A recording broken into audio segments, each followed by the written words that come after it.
ಅದು ಡಿಸೆಂಬರ್ 5, 1945 ಮಧ್ಯಾಹ್ನ 2:10 ಫ್ಲೈಟ್ 19 ಮಿಷನ್ನ ರೆಗ್ಯುಲರ್ ಟ್ರೈನಿಂಗ್ನ ಭಾಗವಾಗಿ 5 US ನೇವಿ ಏರ್ಕ್ರಾಫ್ಟ್ಗಳು ಫ್ಲೋರಿಡಾದಿಂದ ಹೊರಡುತ್ತೆ.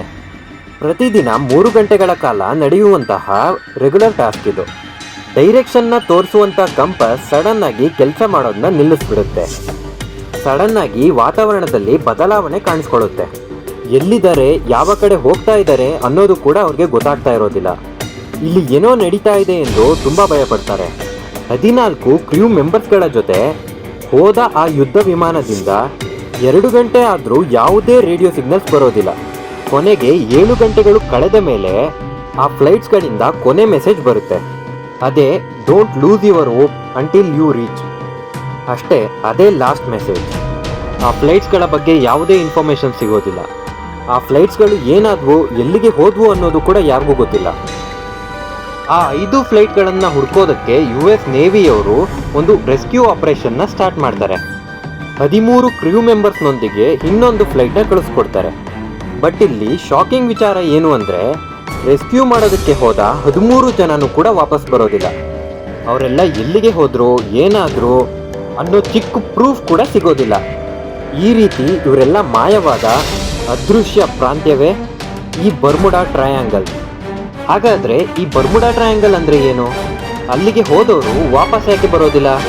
ಈ ಬರ್ಮುಡಾ ಟ್ರಯಾಂಗಲ್ನಿಂದ ಹೊರಗಡೆ ಬಂದವರು ಯಾರಾದರೂ ಜೀವಂತವಾಗಿದ್ದಾರಾ?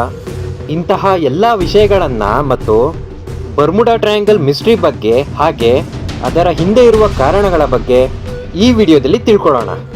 ಸೊ ವಿಡಿಯೋ ತುಂಬ ಇಂಟ್ರೆಸ್ಟಿಂಗ್ ಆಗಿರುತ್ತೆ, ಎಲ್ಲೂ ಸ್ಕಿಪ್ ಮಾಡದೆ ಕೊನೆವರೆಗೂ ನೋಡಿ. ಅದು ಅಟ್ಲಾಂಟಿಕ್ ಸಮುದ್ರದಲ್ಲಿ ಇರುವಂತಹ ಮಿಸ್ಟೀರಿಯಸ್ ಪ್ರದೇಶ. ಅಲ್ಲಿಗೆ ಹೋದ ಹಡಗುಗಳು, ವಿಮಾನಗಳು ಮಾಯವಾಗಿ ಬಿಡುತ್ತವೆ. ಅಲ್ಲಿಂದ ವಾಪಸ್ ಬಂದವರು ಯಾರೂ ಇಲ್ಲ. ಈ ರೀತಿ ಯಾಕೆ ಮಾಯ ಆಗ್ತಿವೆ ಅನ್ನೋ ಚಿಕ್ಕ ಪ್ರೂಫ್ ಕೂಡ ಇಲ್ಲ. ಇದು ಫ್ಲೋರಿಡಾ, ಪ್ಯೂರ್ಟೋರಿಕೋ ಹಾಗೂ ಬರ್ಮುಡಾ ದ್ವೀಪಗಳ ಮಧ್ಯೆ 7 ಲಕ್ಷ ಸ್ಕ್ವೇರ್ ಕಿಲೋಮೀಟರ್ ವಿಸ್ತೀರ್ಣದಲ್ಲಿರುವ ಒಂದು ಸಮುದ್ರದ ಪ್ರದೇಶ. ಇದನ್ನು ಡೆವಿಲ್ಸ್ ಟ್ರಯಾಂಗಲ್ ಅಂತಲೂ ಕರೀತಾರೆ. ಈ ಟೋಟಲ್ ಏರಿಯಾದಲ್ಲಿ ಏನು ನಡೆಯುತ್ತೆ ಅನ್ನೋದು ಯಾರಿಗೂ ಗೊತ್ತಿಲ್ಲ.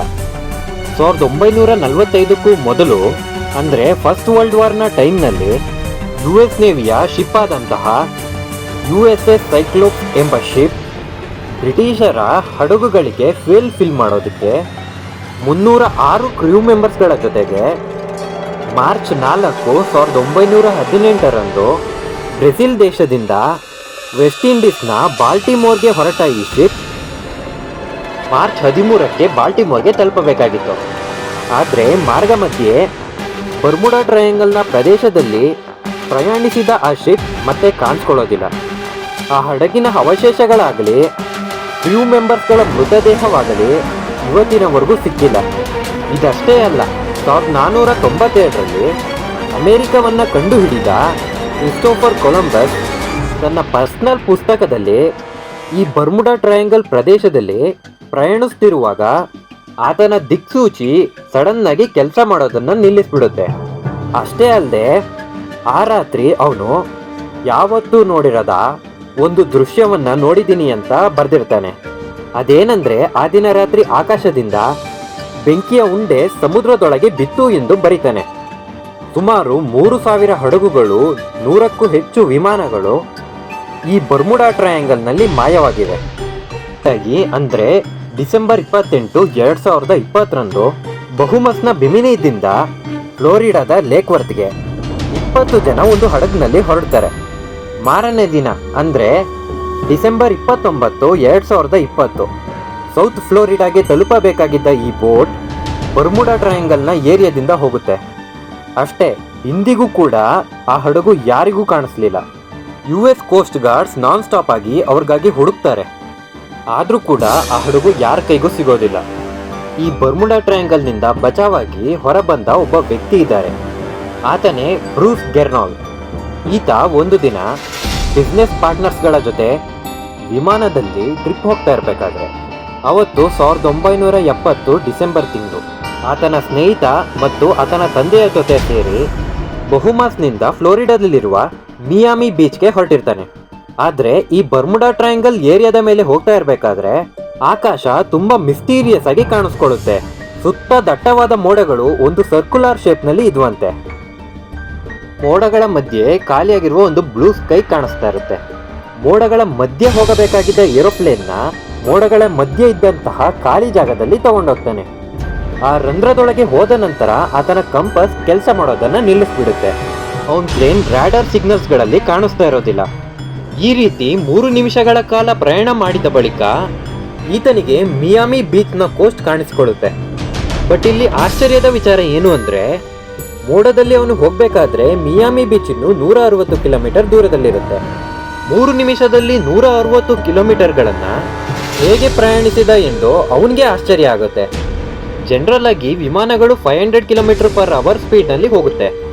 ಜೆಟ್ ಏರೋಪ್ಲೇನ್ಗಳು ಕೂಡ ಮ್ಯಾಕ್ಸಿಮಮ್ 900 km/h ಸ್ಪೀಡ್ನಲ್ಲಿ ಹೋಗುತ್ತೆ. 160 ಕಿಲೋಮೀಟರ್ನ ಬರೀ 3 ನಿಮಿಷದಲ್ಲಿ ಕ್ಲಿಯರ್ ಮಾಡಿದೆ ಅಂದರೆ ಆ ವಿಮಾನದ ಸ್ಪೀಡ್ ಮಿನಿಮಮ್ 3000 km/h ಇರಬೇಕು. ಬಟ್ ಆ ವಿಮಾನಕ್ಕೆ ಈ ಲಿಮಿಟ್ ಇಂಪಾಸಿಬಲ್. ಇವತ್ತಿಗೂ ಮಿಸ್ಟ್ರಿಯಾಗೆ ಉಳ್ಕೊಬಿಟ್ಟಿದೆ. ಈ ಇನ್ಸಿಡೆಂಟ್ ಮೇಲೆ ಬಿಯಾಂಡ್ ದಿ ಬರ್ಮುಡಾ ಟ್ರಯಾಂಗಲ್ ಎಂಬ ಬುಕ್ ಕೂಡ ಪಬ್ಲಿಷ್ ಆಗಿದೆ. ಹಾಗಾದರೆ ಈ ಎಲ್ಲ ಮಿಸ್ಟರಿಗಳಿಗೆ ಕಾರಣಗಳೇನು? ಬಹಳಷ್ಟು ಕಾರಣಗಳಿವೆ. ಇದರಲ್ಲಿ ಮೇನ್ ಆಗಿ ವಾರ್ಮ್ ಹೋಲ್ ಥಿಯರಿ. ಸ್ಪೇಸ್ನಲ್ಲಿ ಒಂದು ಜಾಗದಿಂದ ಇನ್ನೊಂದು ಜಾಗಕ್ಕೆ ಇರುವ ಡಿಸ್ಟೆನ್ಸ್ನ ಬೆಂಡ್ ಮಾಡಿ ವಾರ್ಮ್ ಹೋಲ್ಸ್ಗಳು ಕ್ರಿಯೇಟ್ ಆಗ್ತವೆ. ಇದರಿಂದ ಒಂದು ಜಾಗದಿಂದ ಇನ್ನೊಂದು ಜಾಗಕ್ಕೆ ಇರುವ ಡಿಸ್ಟೆನ್ಸ್ ಕಡಿಮೆ ಆಗುತ್ತೆ. ಈ ರೀತಿ ಬರ್ಮುಡಾ ಟ್ರಯಾಂಗಲ್ನ ಏರಿಯಾದಲ್ಲಿ ಸಮುದ್ರಕ್ಕೆ ಲೋ ಡೆನ್ಸಿಟಿ ಇರೋದ್ರಿಂದ ವಾರ್ಮ್ ಹೋಲ್ಸ್ಗಳು ಕ್ರಿಯೇಟ್ ಆಗಿರ್ಬೋದು ಅಂತ ಹೇಳ್ತಾ ಇದ್ದಾರೆ. ಈ ವಾರ್ಮ್ ಹೋಲ್ಸ್ಗಳ ಬಗ್ಗೆ ಒಂದು ಕಂಪ್ಲೀಟ್ ವಿಡಿಯೋ ಮಾಡ್ತೀವಿ. ಇನ್ನೊಂದು ಥಿಯರಿ ಏನು ಅಂತ ಅಂದರೆ ಮೀಥೇನ್ ಹೈಡ್ರೇಟ್. ಆಸ್ಟ್ರೇಲಿಯಾದ ಸೈಂಟಿಸ್ಟ್ಗಳು ಮೀಥೇನ್ ಹೈಡ್ರೇಟ್ ಎಕ್ಸ್ಪೆರಿಮೆಂಟ್ನ ಭಾಗವಾಗಿ ನೀರಿನ ಮೇಲೆ ಶಿಪ್ ಡಮ್ಮಿಯನ್ನು ಇಟ್ಟು ಆ ನೀರಿನಲ್ಲಿ ಮೀಥೇನ್ ಬಬಲ್ಸ್ಗಳನ್ನು ಜನರೇಟ್ ಮಾಡ್ತಾರೆ. ಇದರಿಂದ ಆ ಶಿಪ್ ಡಮ್ಮಿ ನೀರಿನಲ್ಲಿ ಮುಳುಗಿ ಹೋಗುತ್ತೆ. ಸೊ ಸೇಮ್ ಇದೇ ರೀತಿ ಬರ್ಮುಡಾ ಟ್ರಯಾಂಗಲ್ನಲ್ಲೂ ನಡೀತಾ ಇರ್ಬೋದು ಅಂತ ಹೇಳ್ತಾರೆ. ಅಷ್ಟೇ ಅಲ್ಲದೆ ಹೆಕ್ಸಾಗೋನಲ್ ಕ್ಲೌಡ್ ಥಿಯರಿ ಕೂಡ ಇದೆ. ಆ ಜಾಗದಲ್ಲಿ ಇರೋ ಮೋಡಗಳ ಕಾರಣಗಳಿಂದ ಬರುವ ತೂಫಾನ್ಗಳಿಂದ ಸಮುದ್ರದಲ್ಲಿ 40 ಅಡಿಗೂ ಹೆಚ್ಚು ಅಲೆಗಳು ಸೃಷ್ಟಿಯಾಗುತ್ತೆ. ಅವು ಹಡಗುಗಳು ವಿಮಾನಗಳನ್ನ ಮುಳುಗಿಸ್ತಾ ಇದೆ ಎಂದು ಇನ್ನೂ ಕೆಲವು ಜನ ಹೇಳ್ತಾ ಇದ್ದಾರೆ. ಈ ರೀತಿ ವಿವಿಧ ರೀತಿಯ ಥಿಯರಿಗಳು ಇವೆ. ಆದರೆ ಇವುಗಳಲ್ಲಿ ಯಾವುದು ನಿಜ, ಹಡಗುಗಳು ವಿಮಾನಗಳು ಮಾಯವಾಗಲು ನಿಜವಾದ ಕಾರಣ ಏನು ಎಂದು ಇವತ್ತಿಗೂ ಯಾರಿಗೂ ಗೊತ್ತಿಲ್ಲ. ಇದಾಗಿತ್ತು ಇವತ್ತಿನ ವಿಡಿಯೋ ಇಷ್ಟ ಆಗಿದ್ರೆ ದಯವಿಟ್ಟು ಒಂದು ಲೈಕ್ ಕೊಟ್ಟು ನಮ್ಮ ಚಾನಲ್ನ ಸಬ್ಸ್ಕ್ರೈಬ್ ಮಾಡಿ. ಇದೇ ರೀತಿ ಇಂಟ್ರೆಸ್ಟಿಂಗ್ ವಿಚಾರಗಳ ಬಗ್ಗೆ ಮತ್ತೊಂದು ವಿಡಿಯೋದಲ್ಲಿ ತಿಳಿಸ್ತೀವಿ. ನಮಸ್ಕಾರ.